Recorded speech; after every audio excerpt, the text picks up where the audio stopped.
ఈరోజు జనసేన బలం తెలంగాణలో మీరు చెప్తే ఊహించరు. లక్షలాదిగా మెంబర్షిప్ అయింది మొన్న మేము పెడితే. యావత్తు తెలంగాణ పాత ఉమ్మడి 10 జిల్లాలు తీసుకుంటే అనేక చోట్ల మేము పోటీ చేస్తున్నాం. కొత్త వ్యక్తులకు అవకాశం ఇస్తున్నాం.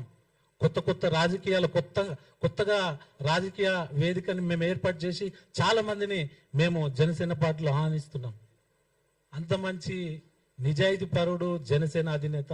2009లో కూడా ఆయన ఆ రోజు తెలంగాణ గురించి 2009లో దేవేందర్ గౌడ్ గారు ప్రజారాజ్యంలో విలీనం ఆయన పార్టీ చేసిన తర్వాత ఆయన ఎత్తుకున్న నినాదం సామాజిక తెలంగాణకు కట్టుబడి ఉన్నా అని చెప్పిండు. అవసరమైతే మీరు వీడియోలు చూసుకోండి.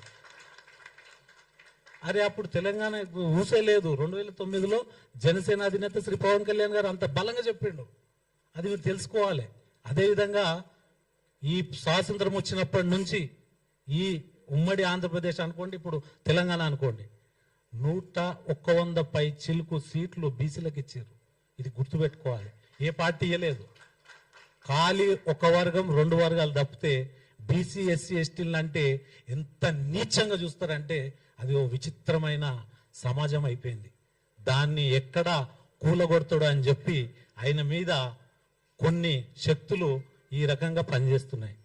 పర్సనల్ లైఫ్ వేరు, రాజకీయంగా వచ్చింది వేరు.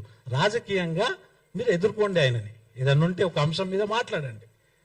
కొండగట్టు ఆంజనేయ స్వామికి పవన్ కళ్యాణ్ గారికి సంబంధం ఏంది అంటారు. అరే సంబంధం ఏందిరా ఆయన 35 కోట్ల 19 లక్షల రూపాయలు ఇప్పించిండు ఆయన. మీరే ఎక్కడ పోయారు? మళ్ళీ ఇన్నేళ్ల నుంచి అన్ని ప్రభుత్వాలు ఉన్నాయి కదా, అన్ని ప్రభుత్వాలు ఉన్నాయి. ఇక్కడ రాజశేఖర్ రెడ్డి గారు గవర్నమెంట్ లో 10 ఏళ్ళు పరిపాలించారు. గత ప్రభుత్వాలు పరిపాలించినాయి. కేసీఆర్ గారు 10 ఏళ్ళు పరిపాలించారు. వాళ్ళకి గుర్తుకు రాలే? కొండగట్టు ఆంజనేయ స్వామి తాన భక్తులు ఎంతమంది ఇబ్బంది పడుతురో. భక్తులు ఎందుకు ఇబ్బంది పడాలి?